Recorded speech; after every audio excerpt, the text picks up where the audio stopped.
Welcome back to Property Unlocked. Today we're revealing exactly where to buy with a budget of $550,000 and the areas I would not touch with a 10-foot pole. Now, this budget is very common for first-time investors, especially if you are early on in your career and you just have a modest wage. There's a good chance that you really only have $550,000 to play with. And this budget doesn't go far in capital cities anymore. We're based here in Melbourne, and with $550,000, you're looking at buying a 1 or 2 bedroom unit.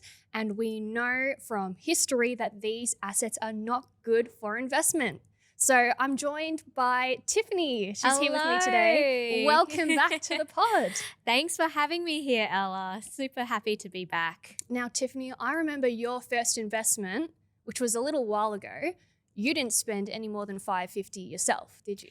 No, in fact, I actually spent a total of $390 for a 4-bed, freestanding home in the city of Ipswich. Yeah. However, that was back in April 2022, and we know times have changed now.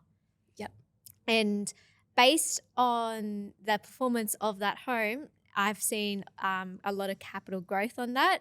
It is now worth closer to $700 at the moment. So wild. Yes. So $550, it doesn't go far in Ipswich anymore. No. Did back when you, what year was that again? 2022. Cool. So 3 years later, $550K Ipswich is well gone. With that being said, you can still buy with that budget in regional Queensland. So we will touch on that.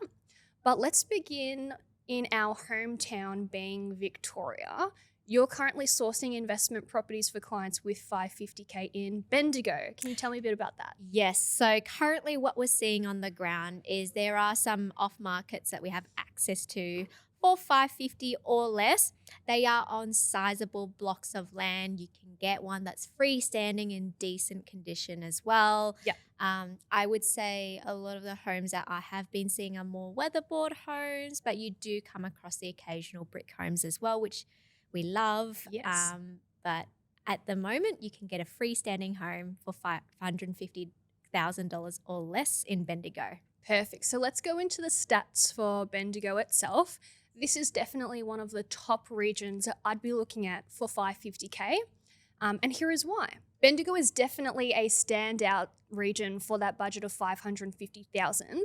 Let's use the suburb of Golden Square as an example. So suburbs like Golden Square, they've been growing by over 3% in the past quarter. So 1% growth per month. This tells us, or it indicates, that these suburbs could grow by over 10% over the next 12 months. That's very solid for a regional city. 100%. And with the average of about 6 to 7% annually nationwide, that regional market outperforms that. Agreed. And Bendigo, it is good for long-term growth. You've only got 35% renters there, which means the rest are owner-occupiers. This creates a stable market, which is fantastic. We've also seen stock drying up. So every month there are less and less houses available on the market. That's beautiful. So for example, last year, October 2024, you had 750 listings in Bendigo. Now that's down all the way down to 480. So that's so good. It's 36% drop in 8 months. That's wild.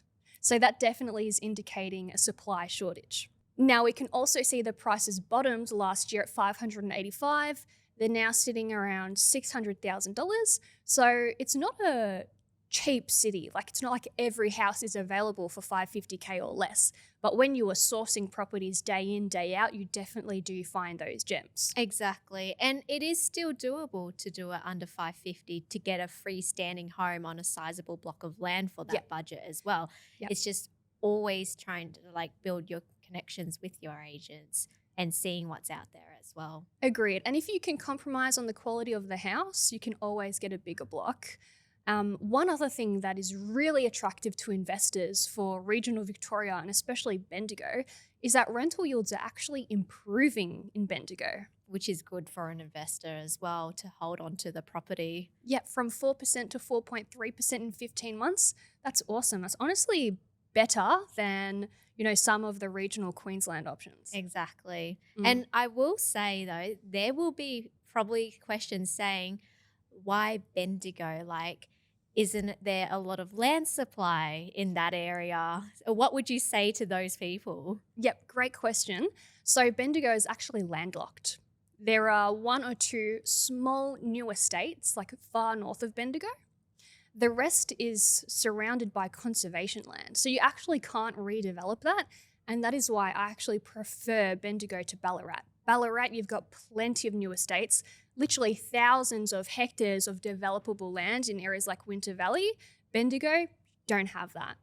Yeah, that's one of the key things that would help capital growth in the long run as well, which is good. Yep. Let's also touch on Ballarat because it is a similar story. You're in regional Victoria where you have improving yields. Every month supply is getting tighter. However, the difference is that land supply. So that is always going to be a future risk until it is all developed. And that is why I personally prefer Bendigo to Ballarat. Yeah, I'm aligned. Yep. But with that being said, we are seeing investors pile into Ballarat and buyer agents, especially those from interstate.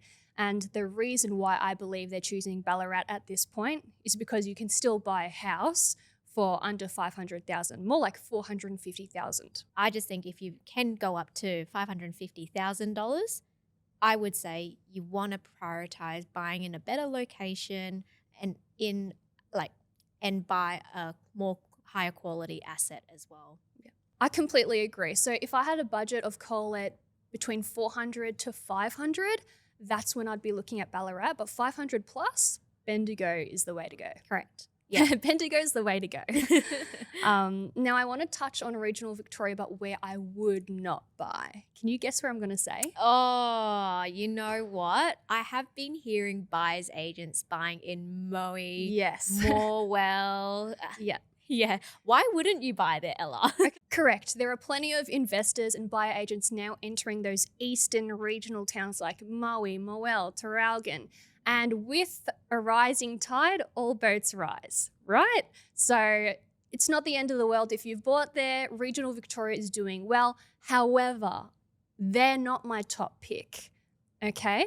And on paper, they look tempting. You can buy a house, a freestanding house for $450,000. Your yield is close to 5%, so you've got really good cash flow. However, here is why they're not my top pick. Even the best of the bunch, being Morwell, has grown less than 3% over the past quarter, so it's underperforming both Bendigo and Ballarat. On top of that, online search interest is weak, so demand just isn't there. And we have a very clear oversupply of properties for sale in the Latrobe Valley SA3. So in my opinion, there's still way too much supply out there in the east and not enough demand for those areas like Morwell, Moe, Traralgon. On top of that, their median incomes are lower than both Bendigo and Ballarat, and with a lower socioeconomic demographic, you have lower quality tenants. So tenants that are more likely to miss paying rent, tenants that are more likely to not maintain your property as well, as compared to areas with better demographics like Bendigo and Ballarat. So not only is your property at risk of sitting dormant on the rental market for longer, the tenant profiles will be weaker. So that is why cheap does not equal the better investment. All right, so that's regional Victoria done. Now let's touch on interstate, where we would buy. Tiffany, I know you're very well versed in the Darwin market. Can you tell me how far 550K goes in Darwin? Yeah, so there are still opportunities out there in Darwin that we're currently sourcing at the moment. So for anything under 550K, I would suggest either a freestanding house or a duplex in a better suburb. Because in Darwin, typically you don't pay body corporate for duplexes that are in a complex of 3 or less. And sometimes these suit our certain buyers, such as an SMSF buyer, where they're looking for something with low maintenance and high yield with a land component as well. Yep, I completely agree. You have a few options in Darwin, so duplex versus older freestanding house. I've personally just bought a duplex for myself in Darwin. Well done on that. I think you found it for me, Tiffany, so thank you. Yeah. $500,000 for a 3-bedroom, 2-bathroom duplex in one of the better areas, being Bakewell. If I didn't buy that, I'd be looking at an older house in an inferior location, which is exactly what you said. But in terms of the growth for Darwin, it was the number one performing city last quarter for capital growth. So although your budget is small, you're getting that growth. Most suburbs grew by 4.5% plus last quarter, some even doing 8% like Durack, where your property is. Yes. Durack was one of the better performing suburbs because there's a lot of locals that are trying to get into Durack as well, because that is one of the more affluent locations in the city of Palmerston. Yeah. People like to live in Durack because there's a primary school there, has performed well in the NAPLAN top 3 in 2024, and therefore they want to send the schools there, but you can only send your schools there if you live within the catchment, and or at least they'll take priority of the families that live in that catchment. Yep. So that's why Durack is one of the better suburbs. Correct. And as we've established, capital growth really depends on having a supply shortage with increasing demand. What's your experience like with supply at the moment in Darwin? Oh, it's always decreasing. Yeah, every month is getting tighter. Every month, like month on month, it is decreasing. The inventory levels that we are seeing is about 1 month's worth of supply. And that is quite tight, because when we saw Perth not too long ago and potentially Townsville, I think it was 1.7? Yeah. 1 point something. Yeah. Darwin is 1. It can be less than that as well. I think the previous month it was 0.9 months as well, so less than a month. Extreme supply shortage. There is extreme supply shortage as well, and there is also a high demand for renters as well. Yeah. So I've just touched on where I bought my property in Darwin, a duplex, and duplexes can give you access to land content as well. You know, I think mine's sitting on around 300 square meters. But let me rewind time back to my first investment purchase, and that was actually a house in Townsville. So regional Queensland, 350K, 4-bed, 2-bath. I've just had it revalued for around $550. So pretty significant growth. That's a very good purchase. Yeah. Well done, you. Yeah, pretty significant, and it's allowed me to, leverage more, extract equity, buy more property. So it's done very well. With that being said, I do get asked these days, would you buy again in regional Queensland? My answer is actually no. And now I'm not selling my property in Townsville. It's not like I believe regional Queensland is falling. However, the rate of growth is slowing down. Okay? So you're not going to have the same rate of growth as, for example, I had with my property that I bought over a year ago. So for that, let me use Rockhampton as an example of where I would not be buying for $550K in the current market. Now, it's been booming. Over the past 5 years, houses in Rockhampton have almost doubled in price, right? So that's fantastic growth. And it's similar to what I've seen in Townsville for myself, but this rate is not going to keep up. And the reason why I say that is because supply is increasing month on month, so you have less of a supply shortage. Momentum is slowing down. Houses are taking 34 days to sell, which is not a long time, but it used to be quicker. And quite importantly, rental yields are falling in Rockhampton. They used to yield 5.3%, now it's 4.7%. So investors are looking at Rockhampton and thinking, well, I'm not even getting a rental yield of 5%. Okay, maybe I'll go to Darwin instead, where I'll get 6%. Or I'll go to Bendigo, where I can still get 5%. So yes, I do believe properties in Rockhampton will continue to grow. You'll still get capital growth, however, not to the same rate. And are there better options out there? Yes, there are. So Tiff, we can agree that Queensland is still growing, but not at the same rate. Would you consider selling your Queensland investment? Not right now. I believe there is still a bit more room to grow in those markets, like you said. However, I am experiencing the growth rate is slowing down in these areas. And as an investor, why would I buy near the top of the cycle when there are other areas that we've just touched on are near the bottom? So, for example, like Bendigo and Darwin, and maybe even consider Ballarat if you've got the budget of 500 or less as well. Yep, I agree. And one thing I tell investors is, as you just mentioned, even if we're not at the top, why would you buy property for 550 that was worth 255 years ago? To me, that makes no sense. I want to be getting in at the beginning of the market, not at what could be the top. Exactly. So I would suggest to those who do have the budget of 550K or less, yes, that is an entry point for a lot of investors. Before you consider buying a compromised asset in, like, let's say high-rise apartments. Oh, yeah. Or we don't like those. No. Or even units in like a 1 of 8 or more complex that incurs a lot of body corporate fees as well. So before you decide purchasing that, maybe consider areas like what we've just touched on. Yeah. Because what we are seeing is these assets may potentially perform better than a high-rise unit or apartment.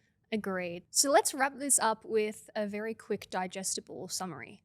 Bendigo, you've got tight supply, you've got improving rental yields, and demand is entering the market.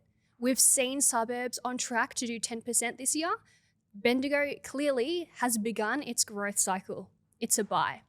Ballarat, slightly lagging behind Bendigo, but it allows you to get in with that 500K or less budget.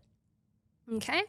And then Darwin, if you need that higher cash flow, Darwin will give that to you. However, 550K, you're either looking at an old house or a newer duplex. So you have to assess what's better for your risk appetite and what you want to get out of that investment. And the areas we wouldn't touch, well, I'm sorry, but the eastern, country towns like Moe, Morwell, Traralgon, not my top pick. And I'd also be hesitant entering the regional Queensland market at the moment. Agree. So with $550,000, you can definitely enter the market and buy your first investment property. It can be very smart and you can get some exceptional growth. It's just about choosing the right market. And as you mentioned, Tiff, not settling for a compromised asset like a 2-bedroom apartment in Docklands just because that's what you're familiar with. Agree. And I will add to that as well, where especially if you're starting out your portfolio, it is important to get that capital growth as well so that you can extract equity to use as a deposit for a second property, because that's how a lot of investors start out building their portfolios as well. Yep. So you just want to make sure you're not buying a compromised asset that doesn't deliver that capital growth. Rental yields may look attractive, but if the growth isn't there, then it's not a stepping stone. Correct. Exactly. Agreed. If you found this episode useful and you enjoyed watching, make sure to subscribe to the YouTube channel. Drop a comment, let me know where you're interested in buying your property for $550,000, and I'll tell you if I would buy there or not. And of course, if you're looking to get into the market, you're welcome to reach out. There is a link below to book in a call with myself or one of my colleagues to discuss buying your next investment property.